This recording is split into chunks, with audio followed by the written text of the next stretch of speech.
Right, it's time for grammar warm up number 15. Let's read the sentence. Mr. Jones yelled, "Don't let the hamster get loose." All right, circle the speaker in the sentence. So, who is the speaker in this sentence? Well, it's Mr. Jones. He's the one that's speaking. I'm going to circle Mr. Jones. And it says, write the contraction and write the two words used to make it. Remember a contraction? You take two words, you put it together to make one, and you use an apostrophe. Um, and we also talked about how they use verbs um, when making contractions. Like you don't put two nouns together for a contraction. So, what is the contraction in this sentence? Well, it's don't. So, I'm going to write don't. I'm going to put the apostrophe. I know they didn't, but we should write it correctly. And then I need to write the two words that make up don't.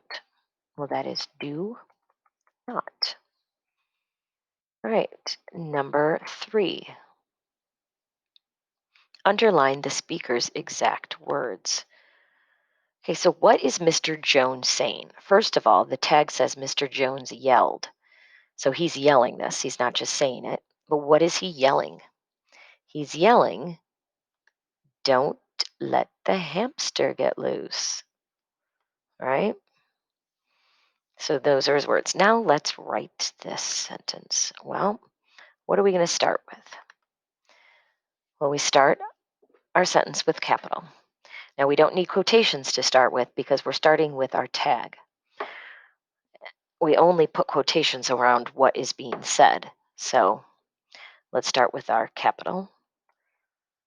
Capital M, Mr. Well, this is an abbreviation. So what do we need to put at the end of an abbreviation? A period. And this is somebody's name. So we need to capitalize it because it is proper. So capitalize Mr. Jones. Right? And then let's finish the tag. Mr. Jones yelled. Now we need some corrections. This is the tag, and what he says is don't let the hamster get loose. So we need to separate what is being said from who is saying it with a, hopefully you yelled it out, comma.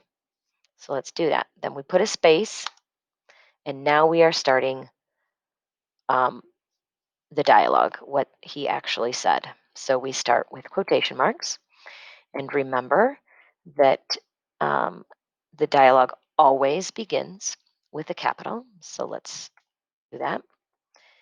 And this needs to be corrected. We already corrected this when we did it earlier, but it's an apostrophe T. Don't let, now these are all spelled correctly, so don't let the hamster get loose. Okay, so now we need our end punctuation because the punctuation comes first and then the quotation marks. So I have to look at my tag, and my tag says that Mr. Jones yelled. So if he's yelling, what should my end punctuation be?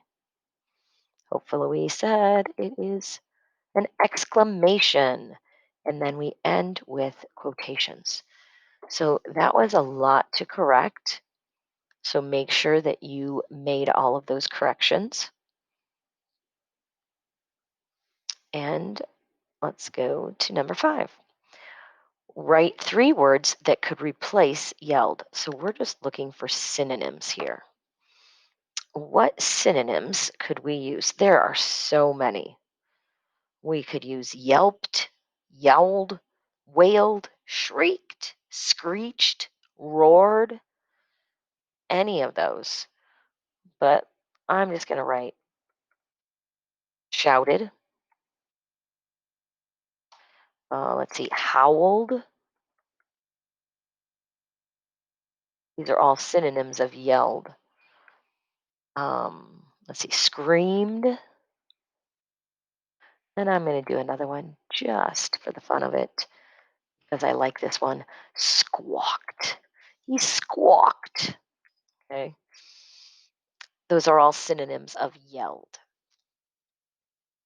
If you have different ones than this, That's fine. Just make sure that they are synonyms, that they mean the same thing as yelled.